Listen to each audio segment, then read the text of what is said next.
হবেই বল, চেষ্টা করলেই একদম। আর মা দুর্গা আসছে, দুষ্টের দমন করতেই তো আসছে।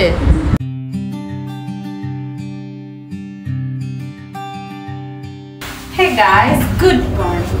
আজকে শনিবার, টুইটি গেছে স্কুলে, যেহেতু টুইটির আজকে এক্সাম আছে, শনিবারও স্কুল হচ্ছে, ওই জন্য আজকেও। আর আমি এখন যাচ্ছি আমাদের নতুন বাড়িতে, কারণ আমার ওই বাড়িতে ইন্টেরিয়ারের লোকেদের সাথে কিছু কথা আছে আজকে। ওই কোথায় কি হবে না হবে, চিড়ি প্লাইয়ের কালার বসানোর কথা, মানে প্লাইয়ের সানমাইকা বসানোর কথা প্লাইয়ের ওপর, তো সেটার কালারটা চুজ করে দেওয়ার কথা আছে আজকে। তো সেই জন্যই যাচ্ছি। প্রান্তিক বাড়িতে রইলো, কারণ যদি আমার ফিরতে দেরি হয়, টুইটি ফেরার টাইম হয়ে যায়, সেই জন্য। আর আজকে আবার শুনছি কোনো মিটিং মিছিল বেরিয়েছে, সেই জন্য নাকি স্কুলের একটা বাস যায়নি। তো সেটাই ভাবছি যে ও যদি নাই, মানে সব বাচ্চা যদি না যায়, তাহলে পরীক্ষাটা হবে কি করে, সেটাও আমি ভাবছি। বেকার বেকার শনিবার দিন গিয়ে যদি পরীক্ষাটাও না হয়, ও খুব রেগে যাবে। যাই হোক, আজকে এসএসটি পরীক্ষা আছে, আশা করছি ভালো করে পরীক্ষাটা দেবে। চলো যাই। প্রচণ্ড রোদ, ভেবেছিলাম সকালের দিকে যাব, সকালের দিকে ওর সময় হয়নি আসার, আর এখন আমাকে এই জন্য রোদের মধ্যে যেতে হচ্ছে। চলো, এখন পৌঁছালাম। আর কি গরম, বাপরে বাপ। অটো করে বাসে করে ঠিক চলে এসেছি, গরমও লাগছে প্রচণ্ড। বাট এখন ইন্টেরিয়ারে যার সাথে আমার কথা বলা দরকার, সে এখনো পর্যন্ত এসে পৌঁছায়নি। মাঝে মাঝে একটু মেঘলা হচ্ছে, মাঝে মাঝে রোদ। মেঘলা হলে বেশ ভালো লাগছে, রোদ থাকলেই কষ্ট হচ্ছে। ইন্টেরিয়ারে ও তো এখন এসে পৌঁছায়নি, ও বললো আসছি। তো যাই হোক, ওপরে তো ওরা কাজ করছে, ওপরে আর যাবো না ভাবছি। এখন একা একা যেতেও কেমন লাগে। প্রান্তিককে বললাম আসে, প্রান্তিকে মিটিং চলছে তো সেই জন্য আসেনি। দেখি প্রান্তিক বললো, এখন আর ফোন করলাম যখন পৌঁছে গেছি বলে, প্রান্তিক বললো যে আসছে, দেখা যাক কখন আসে। আর মনে হয় নতুন কেউ এসেছে, তার ফার্নিচার এসছে। তো আমাদের যে কবে এরকম শিফটিং হবে শুধু তাই ভাবছি। আমি শুধু এবারই ওবারই শিফটিং করে যাচ্ছি, আসলে আমার বাড়িতে কবে যে পৌঁছাবো সেটাই আমার চিন্তা। এই যে শিফটিং হবে, শিফটিংয়ের জন্য আবার সেই জিনিসপত্র প্যাকিং করো, তাও আমি অনেক কিছুই আছে এখনো পর্যন্ত আমি প্যাক খুলিনি। যেমন আমি কানাডা থেকে এনেছিলাম তেমনই পড়ে রয়েছে। তাই জন্য এই কারণের জন্য, কারণ আবার আমাকে জিনিসপত্র প্যাক করতে হবে, সেই চক্করে আমি প্যাকিংই খুলিনি। যেটুকু দরকার সেটুকু নিয়ে রয়েছে, বাট অনেক কিছুই তো নতুন আছে যেগুলো পারচেস করা হয়েছে, সেগুলো তো গুটিয়ে পাটিয়ে আনতে হবে। তাই হোক, বাড়ির কাছাকাছি তো টুকটুক করে গাড়ি করে নিয়ে এলেও হবে, কিন্তু সেটার জন্য খাটতে হবে, সেটার জন্য আলাদা সময় বের করতে হবে। চলো, এসে গেছি। এই ফ্যানটার তলা থেকে না ছেড়ে বেরোতে ইচ্ছে করছে না, ফ্যানটা খুব সুন্দর হাওয়া দেয়। আমি এখন উপরে এলাম, চারিদিকে কাজ চলছে, চারিপাশে প্রচণ্ড ধুলো। ঠাকুরের ঘরে মানে অফিস রুমটাতেও কাজ হয়ে গেছে অলমোস্ট। মাস্টার বেডরুমেও ওয়ার্ড্রপটা একদম রেডি হয়ে গেছে, ড্রয়ারগুলো বাইরে পড়ে আছে। আর এখানে টিভি ইউনিট, ড্রেসিং ইউনিট সব রেডি হয়ে গেছে। এখন শুধু এগুলো ঘষাও হয়ে গেছে আমি যা দেখছি, এর উপরেই সানমাইকাগুলো লাগাতে পারবে আর কি। তো যাই হোক, এই হচ্ছে আমার সুন্দর ড্রেসিং টেবিল তৈরি হচ্ছে। তবে হ্যাঁ, এর ফাইনাল কীরকম হবে সেটা তো তোমাদের সাথে অবশ্যই শেয়ার করব। টিভি ইউনিটে হয়ে গেছে একটা প্রবলেম, তারই সলিউশন চলছে।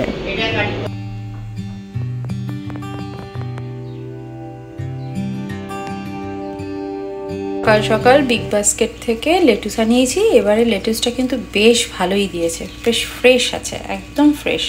Good morning everyone. কালকে আসার পর এত টায়ার্ড হয়ে গেছিলাম না, খেয়ে দিয়ে শুয়ে পড়েছিলাম, ইচ্ছা করছিল না। আর রোদে বেরোলে না আমি খুব তাড়াতাড়ি টায়ার্ড হয়ে যাই, মানে আমার ইচ্ছাই করে না কোনো কাজকর্ম করতে। তো যাই হোক, আজকে হচ্ছে সানডে, আর সানডে মানেই একটা ভালো কিছু রান্না তো করতেই হবে। আর আমার পাশের ফ্ল্যাটের মধ্যে মাটন হচ্ছে, খুব গন্ধ বেরোচ্ছে। অ্যাকচুয়ালি এই আমার ড্রয়িং রুমের ঠিক ওই পাশটাই হচ্ছে ওর কিচেন, তো সেই জন্য কোনো ভালো রান্না হলে গন্ধটাও বেশ ভালোই পাই। আমি এখন লাঞ্চ বানাবো, আর আমি ডিনার বানাবো বলতে যাচ্ছিলাম, রোজ ডিনার বানাবো বলি তো।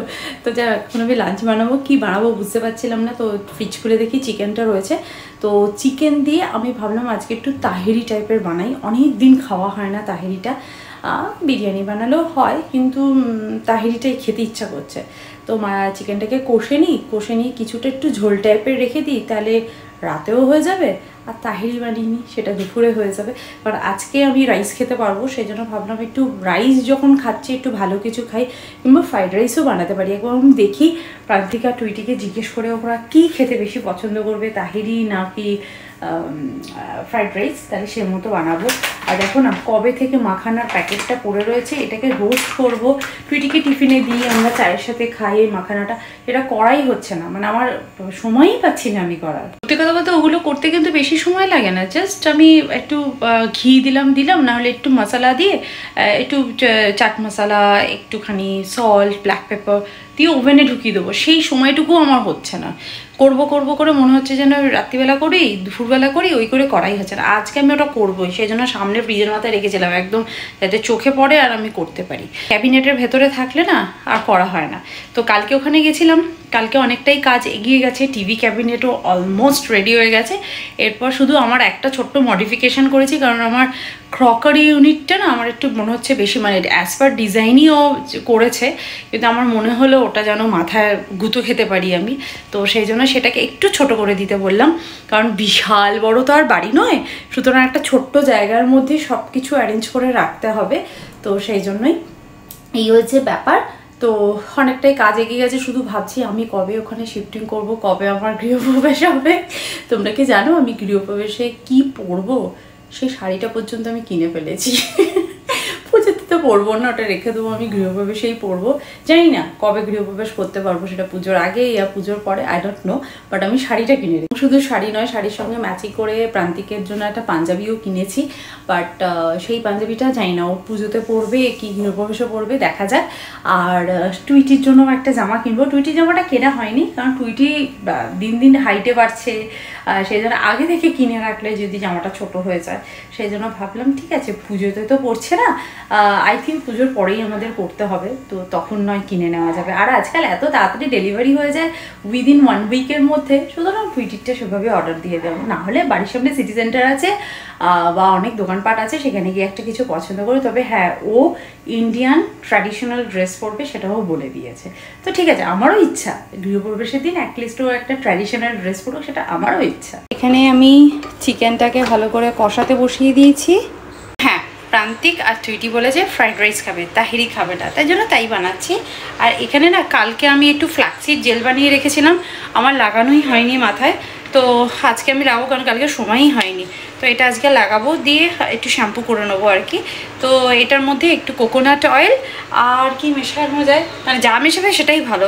আমি ভাবছি এটার মধ্যে ওই জাস্ট কোকোনাট অয়েল মিশিয়ে আজকে এটা লাগিয়ে নেবো। এটার মধ্যে যদি চালের আটা মেশানো যেত, খুব ভালো চুল স্মুথনিংয়ের কাজ করে। তো চালের আটা তো নেই, চালের গুঁড়ো আছে, বাট চালের আটা নেই। তো যাই হোক, এমনি আজকে এটা জাস্ট লাগিয়ে নেবো, জাস্ট কোকোনাট অয়েল দিয়ে। তাতেই যে চুল সফট হয়ে যায় না, মানে স্ট্রেট ব্যাপারটা যদি তোমার চুলে অলরেডি স্ট্রেটনিং থাকে তাহলে তো আরও বেশি স্ট্রেট হয়ে যায়, বাট আমার চুলের স্ট্রেটনিংটা অলরেডি নষ্ট হয়ে গেছে, তলার দিকগুলো কিছুটা রয়েছে, বাট চুল ভীষণ সফট হয়ে যায়, এর থেকে চুল পড়া বন্ধ হয়ে যায়, চুলে যে একটা ওই হয় না টানলেই ছিঁড়ে যায়। লাস্ট 2-2.5 বছর কি, হ্যাঁ 2-2.5 বছর ধরে আমি ফ্ল্যাক্সিড জেলটা লাগাচ্ছি, খুব ভালো চুলের জন্য, স্কিনের জন্যও ভালো, আবার খেলে পেটের জন্যও ভালো।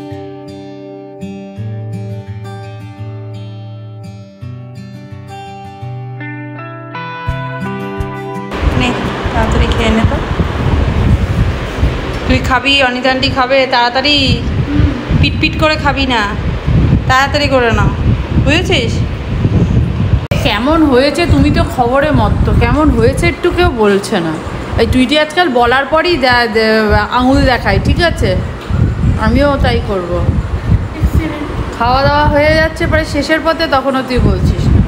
আরেকজন খবর দেখে যাচ্ছে, 20 দিন হয়ে গেছে, কোনো বিচার নেই। কি অবস্থা ওয়েস্ট বেঙ্গলের! হ্যাঁ, হবে সমাধান হবে বলছিস, আশা রাখতে বলছিস? হবেই বল,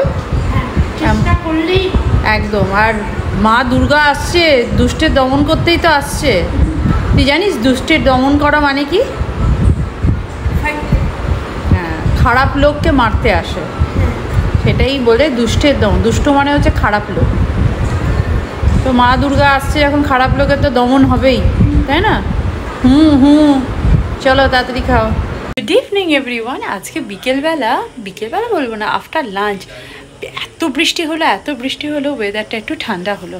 দুপুরবেলা থেকে বেশ গরম ছিল, কালকে তো মারাত্মক গরম ছিল, বাট এখন ওয়েদারটা খুব সুন্দর হয়ে গেছে। এত সুন্দর ওয়েদার হয়ে গেছে বলে না, অ্যাপার্টমেন্টের ভেতরে এখন সবাই ওয়াক করতে বেরোয় এই টাইমটা।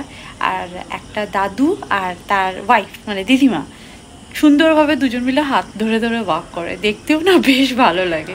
তো যাই হোক, তারা এখন ওয়াক করছে এবং ভালো স্পিডে হাঁটে, কিন্তু দেখেও বেশ ভালো লাগে। তো চলো যাই, এখন সন্ধে দেবো। সন্ধে তো হয়ে গেছে, সন্ধে দেবো। আর টুইটির কালকে কম্পিউটার পরীক্ষা আছে, সেই জন্য সেগুলো একটু প্র্যাকটিস করছে। আর ডিনারে আজকে কিছু সেরকম বানানোর নেই, চিকেন করে রেখেছিলাম সেটা আছে, আর কিছু করব না। জাস্ট আমি রুটিটা বানিয়ে নেবো, বাট আটাটা মাখতে হবে, আটাটা মাখা নেই। চলো তার আগে সন্ধেটা দিয়ে নিই। সন্ধে হয়ে গেছে, চারিপাশ থেকে শঙ্খের আওয়াজ পাচ্ছি, ধূপকাঠির সুন্দর গন্ধ পাচ্ছি, বেশ ভালো লাগে। ঠিক সন্ধে 6:20 6:25 বাজলেই না আমাদের উল্টো দিকে, মানে টুইটির ঠিক পাশের রুমটাতে বা রুমের পাশে যে ফ্ল্যাটটা আছে ওখানে বোধহয় কেউ একটা সন্ধে টন্ধে দেয়। ওই 6:20 6:30 এরকম নাগাদ এত সুন্দর একটা গন্ধ আসে, আমি শঙ্খের আওয়াজ আসে, শুনলেই বোঝা যায় যে হ্যাঁ 6 সাড়ে 6টা বাজতে গেছে, ওই বাড়ির কাকিমা হয়তো পুজো দিচ্ছেন, মানে সন্ধে দিচ্ছে, আমারও দিতে হবে। তো যাই হোক, চাই এখন 7টা বাজে প্রায়, সন্ধেটা দেবো, দিয়ে নিয়ে ডিনার করাবো।